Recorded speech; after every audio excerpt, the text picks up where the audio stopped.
Board परीक्षा के सभी परीक्षार्थियों के लिए आज मैं आप लोगों के सामने क्षितिज के पद्य खंड के मतलब कविता वाले खंड के पहली कविता जो सूरदास द्वारा रचित है, भ्रमर गीत से लिया गया है पद के रूप में, इसकी व्याख्या करने के लिए आई हूँ। और संक्षिप्त शब्दों में हम लोग इस पाठ के बारे में जानेंगे ताकि आप लोगों के दिमाग में इसका सारांश एक तरह से बैठ जाए। थोड़ा सा कवि परिचय भी हम लोग जानेंगे, क्योंकि कभी कभी क्या है ना कि 1-2 नंबर का प्रश्न आपको कवि परिचय से भी आ जाता है, तो वो कवि परिचय में भी जो मुख्य बातें हैं उनको हम लोग जानेंगे। ठीक है, तो ये कविता मेनली आपको सूरदास द्वारा जो रचित पद हैं, इनको पद कहा जाता है। और ऐसा माना जाता है कि सूरदास, चूँकि इनका जन्म आप देख ही रहे हैं 1478 में ही हुआ था, तो एक निश्चित तथ्य तो नहीं पता चल पाता है, लेकिन जितना भी लोगों के बारे में लोगों ने इनके बारे में जानकारी प्राप्त की, उसके आधार पर जितना पता चलता है उसके अनुसार हम लोग जानते हैं कि इनका जन्म या तो मथुरा के निकट रुणकता क्षेत्र में हुआ था और नहीं तो दिल्ली के निकट सिही नामक ग्राम में हुआ था। थोड़ा सा मतलब संदेहास्पद स्थिति है, लेकिन चलिए कोई नहीं, इतना ही हम लोग को जितनी जानकारी है उतना हम लोग जानेंगे। और इनके बारे में इनकी खासियत है कि हिंदी साहित्य में ये भक्ति काल के कवि माने जाते थे। भक्ति काल यानी कि ईश्वर से रिलेटेड भक्ति, उस समय एक वातावरण था। अधिकतर जो है कवि ऐसे ही होते थे जो अपनी भाषा में, अपनी लोक भाषा में, इन लोगों की खासियत यही होती थी कि ये लोग अपनी लोक भाषा में बातें करते थे, जैसे बोलते थे वैसे ही कुछ बोल जाते थे। लेकिन मतलब आप सबसे बड़ी खासियत अगर आप सोच करके देखिए कि आज की तिथि में भी हम लोग इनके द्वारा रचित कविताओं को पढ़ते हैं, समझते हैं। दैनिक जीवन से, सांसारिक जीवन से बहुत ज़्यादा रिलेटेड बातें इन्होंने उस समय भी कह रखी हैं, तो अनुभव का अपना महत्व होता है। इनकी जितनी भी पद हैं उनको मुख्यतः 3 किताबों में हम लोग पाते हैं, सूर सागर, साहित्य लहरी और सूर सारावली, जिसमें से सूर सागर सबसे ज़्यादा प्रसिद्ध हुआ। मतलब लोगों के बीच में इसके पद जो हैं सबसे ज़्यादा बोले, समझे और गाए गए। और इनकी जो भाषा है वो नॉर्मली जो उन समय लोक भाषा थी, क्योंकि ये ब्रज से रिलेटेड थे और इसीलिए ये श्री कृष्ण के बहुत बड़े भक्त थे। ये सगुण ब्रह्म के उपासक हुए, क्योंकि कृष्ण के रूप का इन्होंने वर्णन किया, या तो बचपन के रूप का या उनके युवावस्था वाले रूप का, तो इसीलिए इनके पदों में वात्सल्य या श्रृंगार रस पाया जाता है। वात्सल्य यानी कि एक बच्चे से रिलेटेड, एक बच्चे से संबंधित जो बातें होती हैं उसको बोलने का तरीका होता है, वो वात्सल्य रस के अंतर्गत आता है। और श्रृंगार रस में गोपियों के साथ श्री कृष्ण का एक संबंध और उनके साथ उनकी भावनाओं का जुड़ाव, इसको इन्होंने दिखलाने की कोशिश की है। अब हम लोग चलिए पद पढ़ते हैं लाइन बाय लाइन अर्थ के साथ। उधो तुम हो अति बरभागी। अब एक बात इससे पहले ये भी जान जाए कि यहाँ पे आपको मुख्यतः 4 पद पढ़ाए जाएंगे इस पाठ में, और ये इनके भ्रमर गीत से लिया गया है। ठीक है ना। और भ्रमर गीत इसको नाम क्यों दिया गया? क्योंकि माना जाता है कि श्री कृष्ण जब मथुरा चले गए, गोपियों को छोड़ करके और मथुरा चले गए, तो मथुरा जाने के कुछ दिनों बाद उन्होंने अपने एक मित्र जो उनके काफ़ी निकटतम मित्र थे, उद्धव, उनके द्वारा गोपियों को योग का संदेश दिया। योग का संदेश का क्या मतलब है कि उनको पता था, मतलब श्री कृष्ण को पता था कि गोपियाँ मेरे बारे में ही सोचती हैं, मेरे से इतना ज़्यादा अटैच हैं कि मतलब वो मेरे मोह का त्याग ही नहीं कर पा रही हैं, और इस कारण वो अपने जीवन में कहीं ना कहीं रुक जाएंगी, आगे नहीं बढ़ पाएंगी। तो कुछ ऐसा उनको ऐसी सीख दी जाए कि ताकि वो मेरा मोह छोड़ करके, क्योंकि जीवन का यही मतलब है कि जीवन में मोह होता भी है हमें सबसे, लेकिन एक समय आने पे हमें उस मोह का त्याग भी करना आना चाहिए। और श्री कृष्ण के जीवन की तो सबसे बड़ी खासियत यही है कि किसी भी चीज़ के साथ वो कभी भी पूरी तरह से जुड़े नहीं, मतलब जब तक रहे तब तक बहुत ज़्यादा जुड़े हुए रहे, लेकिन जब छोड़ दिया तो फिर छोड़ दिया, और हर चीज़ को वो छोड़ते चले गए। जिस जगह को उन्होंने एक बार छोड़ा, फिर दोबारा वापस वो अपने जीवन में वहाँ पे नहीं आ पाए। तो श्री कृष्ण का जीवन, श्री कृष्ण के जीवन को अगर हम लोग ध्यान से देखें तो हम लोग इसी चीज़ की सीख पाते हैं कि जहाँ रहिए, वर्तमान में रहिए, आप उससे रिलेटेड भी रहिए, संबंधित भी रहिए, अटैच जुड़े हुए भी रहिए, लेकिन अगर छोड़ने की स्थिति आए तो उसको छोड़ना है, क्योंकि आगे बढ़ने का ही नाम जीवन है। और इसी से की वजह से उन्होंने शायद उद्धव नामक अपने मित्र को गोपियों के पास भेजा कि गोपियाँ अब श्री कृष्ण के मोह का त्याग कर दें और अपने जीवन में आगे की ओर बढ़ पाएँ। उद्धव अपने बहुत ही ज्ञानी व्यक्ति माने जाते थे, लेकिन जब उद्धव आते हैं और गोपियाँ उनके सामने में, मतलब क्या, बिना पढ़ी लिखी, पढ़ना ना लिखना तो दूर की बात है, बहुत ही सहज गांव की ग्वालिनें थीं, लेकिन उन्होंने कैसे बातों को घुमा करके और उद्धव जैसे नीतिवान, नीतिज्ञ आदमी, ज्ञानी आदमी को तरीके से उनकी हर बात का जवाब दिया। और ये इस तरह से जवाब दिया कि उन्हें वो सीधा सीधी उनका अपमान भी ना करें, क्योंकि वो जानती थी कि ये मतलब ज्ञानी व्यक्ति हैं और किसी का अपमान नहीं करना चाहिए हमें, तो इसलिए उन्होंने सीधा सीधी उनका अपमान नहीं किया, लेकिन उदाहरणों में इस तरह से कुछ बातें की, ऐसी व्यंग्यात्मक बातें की, ऐसे कटाक्ष से भरी बातें की कि उन्होंने अपनी बात को मजबूरन, मतलब उद्धव को इस तरह से समझाया कि वापस उद्धव श्री कृष्ण के पास गोपियों का संदेश वाहक बन करके चले गए और गोपियों की बातों के और उनके तर्क में उनको वास्तविकता नजर आने लगी और श्री कृष्ण का भेजा हुआ संदेश गोपियों की बात के पीछे पीछे पड़ गया। ठीक है ना। इसी वाक पटुता, बोलने की कला में माहिरता को हम लोग गोपियों के द्वारा कैसे वो माहिर हैं, इसी को इस पद में, इन पदों में हम लोग देखने जा रहे हैं। उद्धव तुम हो अति बरभागी, अपार रहता स्नेह तुझसे नाही मन अनुरागी। गोपियाँ कहती हैं, जब वो उद्धव कह रहे हैं कि मतलब आप लोग जो है सो श्री कृष्ण के मोह को अब छोड़ दीजिए, आप लोग अब श्री कृष्ण वापस तो आ नहीं पाएंगे, आप लोग अब अपने जीवन में आगे बढ़िए, तो वो उनको समझा रही हैं कि उद्धव, हे उद्धव, आप बहुत ही बड़े भाग्यशाली हैं। क्यों भाग्यशाली हैं? क्योंकि आप श्री कृष्ण के इतने नज़दीकी मित्र हैं, परम सखा कहलाते हैं, लेकिन फिर भी इसका मतलब कि आप श्री कृष्ण के प्रेम को समझ नहीं पाए हैं, उसकी निकटता तक आप जा ही नहीं पाए हैं। क्योंकि जो व्यक्ति श्री कृष्ण के या तो रूप सौंदर्य में या मोह माया में अगर एक बार जा चुका, उतने नज़दीक, प्रेम के उतने नज़दीक जा चुका, तो वो कभी भी दूसरे को वापस लौट करके आने की बात तो कहेगा ही नहीं, क्योंकि उसको पता होगा कि इतना श्री कृष्ण के इतने सानिध्य में जा करके श्री कृष्ण से फिर दूर रहना इतना मतलब सहज संभव ही नहीं है। ठीक है ना। तो इसलिए वो उनको भाग्यशाली कहती हैं। लेकिन इस भाग्यशाली वर्ड में, इस भाग्यशाली शब्द में भी क्या छिपा हुआ है? एक व्यंग्य छिपा हुआ है, एक कटाक्ष छिपा हुआ है। वो ऐसे तो भाग्यशाली मतलब अच्छे भाग्य वाला, ठीक है ना, लेकिन यहाँ अच्छा भाग्य उनको नहीं कह रही हैं कि मतलब तुम्हारे जैसा अभागा कोई नहीं है कि जो श्री कृष्ण के इतने नज़दीक रह करके भी फिर भी उनके प्रेम को समझ नहीं पाया हो, और इसीलिए हम लोग जो प्रेम में बंधे हुए हैं उनको भी वो आप कह रहे हो कि आप दूर हो जाओ उस प्रेम से। ठीक है।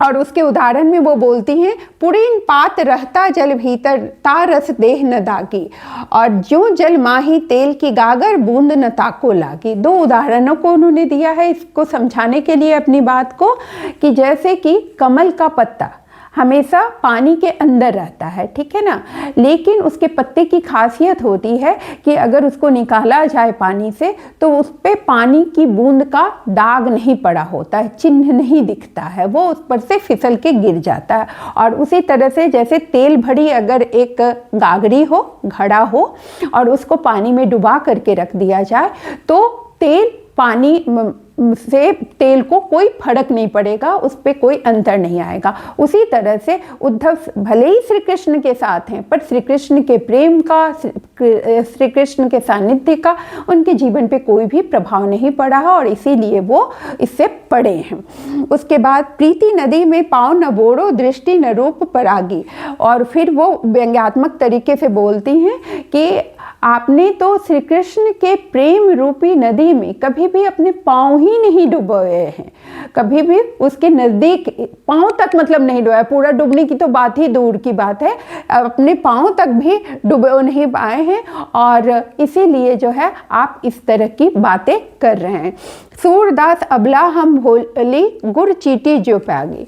फिर वो अपने बारे में बताती, इतनी बातें तो वो उन्होंने उद्धव को व्यंग किया, और उसके बाद वो बताती हैं कि लेकिन हम सब जो है ना, हम सब ग्वालिनी जो हैं वो बहुत ही भोली हैं, इतना आपके जितना ज्ञानी तो हम लोग हैं नहीं, हम लोग तो सहज उनके प्रेम में बंधे हुए हैं। जैसे गुड़ चाटे ज्यों पागी, जैसे गुड़ में चीटी गुड़ की ओर आकृष्ट होती है, उसको खाने के लिए जाती है और उसमें चिपक करके रह जाती है, और जब तक वो मरती नहीं है वो चिपकी हुई फिर मतलब मर ही जाती है वहाँ पर। उसी तरह से वो कहती हैं कि हमारा श्री कृष्ण के प्रति प्रेम कुछ वैसा ही है कि हम अब उनसे अलग तो हो ही नहीं सकते, और जिस दिन अलग होने की बात होगी हम लोग अब मतलब मर के ही उनके प्रेम से अलग हो पाएंगे। आगे बढ़ते हैं, हम लोग दूसरे पद पर आते हैं। अब वो अपने मन की व्यथा, विरह वेदना, अपना दुख बयान कर रही हैं उद्धव के आगे। मन की मन ही मांझ रही, कही जाए कौन पे उधो नहीं पारत कही। वो कह रही हैं कि हमने तो सोचा था, हमने ये नहीं सोचा था कि श्री कृष्ण अब यहाँ से जाएंगे और फिर कभी वापस नहीं आएंगे, और इसीलिए हमने बहुत सारी बातें हमारे मन में हैं जो अब मन में ही रह गई, हम लोग उसको उनके सामने कह तक नहीं पाए, और अब वो चूंकि वापस आएंगे नहीं इसलिए हम लोग कह नहीं पाएंगे। अवधि अधर आस आवन की तन मन बिथा सही। और फिर कहती हैं कि हम लोगों के अभी तक जीने का आधार ही था कि एक न एक दिन श्री कृष्ण वापस आएंगे और हम लोग अपने मन के सारी बातों को, मन के दुख को उनको कह पाएंगे। लेकिन जब अब वो नहीं आएंगे तो हमारा तन यानी कि शरीर और हमारा मन हमेशा इस विरह वेदना को सहता रहेगा, और अभी भी दुख सह रहा है और आगे भी दुख सहता रहेगा। अब इन जोग संदेशनी सुनी सुनी बिरहनी बिरह न सही। और फिर वो उद्धव को कहती हैं, और ऐसी स्थिति में एक तो हम लोग खुद ही बहुत ही पीड़ित हैं, दुख से बहुत ही परेशान है, और ऊपर से ऐसी स्थिति में आप कुछ अच्छा संदेश लेकर के आते, उसके जगह आप ये योग का संदेश लेकर के आ रहे हैं। आप कह रहे हैं कि हम लोग श्री कृष्ण को छोड़ के, श्री कृष्ण से विमुख होकर के और योग साधना में लीन हो। तो इस तरह से आप एक तरह से मतलब जैसे आग में घी डाल करके इसको और भड़काते हैं, वैसे ही आप हमारी विरह वेदना को और ज़्यादा योग साधना रूपी घी डाल करके भड़काने का काम कर रहे हैं। चाहत गुहरी जितते उतते धार बहे। जितना अधिक हम सब इसके बारे में सोचती हैं, इन सब बातों के बारे में सोचती हैं, जितना अधिक श्री कृष्ण को मतलब अगर भूलने की कोशिश करना भी चाहें तो भूल नहीं पाती हूँ। और इन सब के कारण क्या होता है, हमारी आंखों से हमेशा आंसुओं की धार बहती रहती है, क्योंकि हम लोग बहुत ही ज़्यादा दुखी और व्यथित हैं। सूरदास अब धीर धरो क्यों मर्यादा न लही। अब वो कहती हैं, सूरदास कवि कह रहे हैं कि गोपियाँ उद्धव से कह रही हैं कि हम लोग जो है अब धीरज रखें तो किसके लिए रखें, धैर्य रखें तो किसके लिए रखें। जब हमें पता ही चल गया है कि अब श्री कृष्ण नहीं आने वाले हैं तो हमारे लिए अब न कोई मर्यादा है, न धीरज का कोई कारण है, और हम लोग बहुत ही ज़्यादा दुखी हैं। हमारे दुख को अब आप ये सब कह करके और बढ़ाइए मत, ठीक है। कम नहीं कर सकते तो कम से कम बढ़ाइए नहीं। अब हम लोग आते हैं तीसरे पद पे। हमारे हरि हारिल की लकड़ी। अब अपने गोपियाँ अपने और श्री कृष्ण के प्रेम की तुलना अलग तरीके से करती हैं।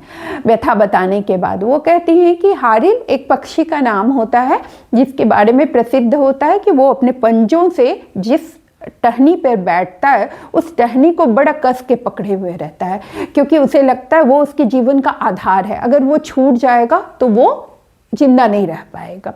तो गोपियाँ भी कह रही हैं कि श्री कृष्ण की भक्ति, श्री कृष्ण का प्रेम उनके लिए वो हारिल पक्षी की तरह है, और श्री कृष्ण का प्रेम उनके लिए वो टहनी की तरह है जो उनके जीवन का आधार है।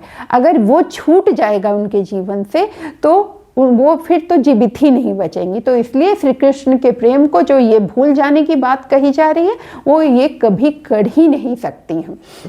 मन क्रम वचन नंद नंदन उर यह दृढ़ करी पकड़ी। वो मन क्रम और वचन हर तरीके से उन्होंने श्री कृष्ण के नंद के नंदन को, नंद के बालक को, यानी कि श्री कृष्ण को हृदय में धारण कर रखा है, उनके प्रेम को हृदय में धारण कर रखा है, हारिल पक्षी के द्वारा पकड़ी गई लकड़ी की तरह, और जिसको कि वो लोग कभी भी छोड़ ही नहीं सकती हैं। जागत सोवत स्वप्न दिवस निसी कान्ह कान्ह जबरे, चाहे वो जगें सोएं कुछ भी काम भी करते रहें, उनका हृदय तन मन हमेशा कान्हा कान्हा को आवाज़ देता रहेगा। सुनत जोग लागत है सो ज्यों कुरई ककड़ी। अब वो कहती हैं, अगली तुलना करती हैं कि ये जो जोग संदेश आप लेकर के आए हैं, ये जोग संदेश हमें कैसा लग रहा है, कड़वी ककड़ी के समान लग रहा है। जैसे कड़वी ककड़ी, अगर ककड़ी खीरा वो हम लोग खा लेते हैं तो क्या होता है कि हमारे जीभ में अजीब सा स्वाद होता है, हमारे मुंह का स्वाद बिगड़ जाता है। तो उसी तरह से वो कह रही हैं कि हम लोग श्री कृष्ण के विरह में भी एक तरह का आनंद है, उनके प्रेम में हम डूबे हुए हैं, उसमें भी हमें एक आनंद मिल रहा है।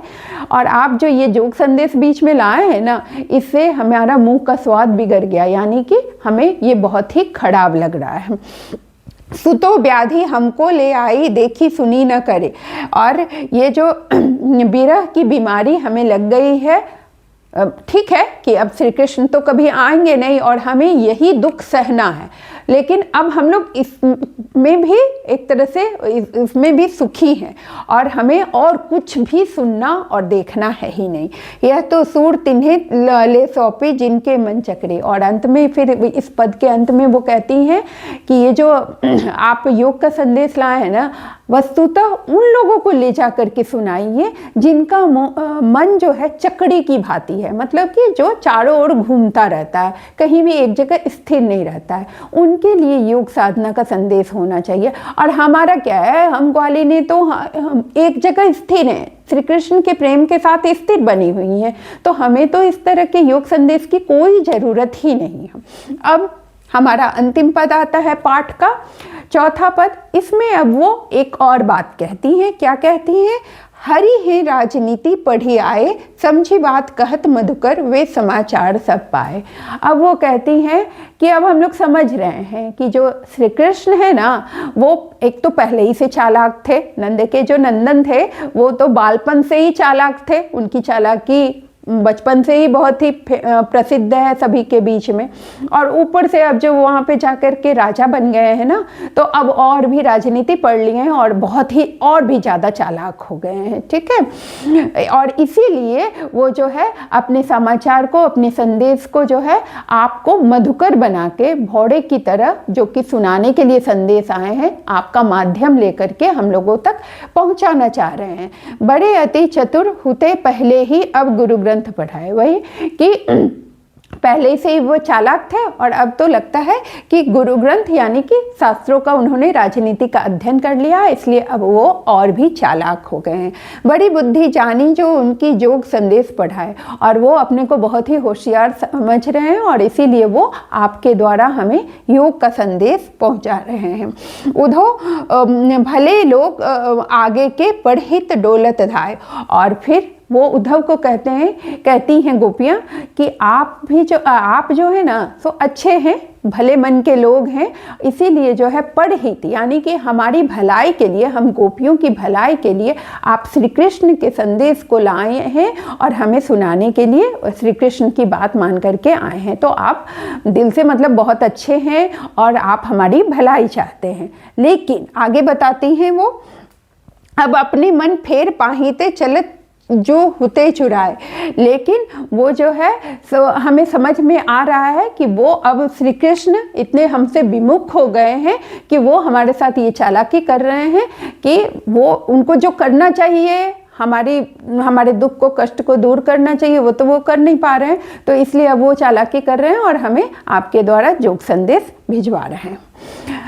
ते क्यों अनीति करे आपनु जे और अनीति छुड़ाए। अब आगे वो कहते हैं कि अगर वो राजा सच में राजा बन गए हैं तो राजा का धर्म क्या होता है। राजा का धर्म होता है, देखिए राजा का धर्म भी गोपियाँ समझा रही हैं कि राजा का धर्म होता है कि वो अपनी प्रजा का ख्याल रखे, उसके सुख दुख का ख्याल रखे। अगर प्रजा को कुछ दुख है तो उसके दुख को दूर करने की कोशिश करे।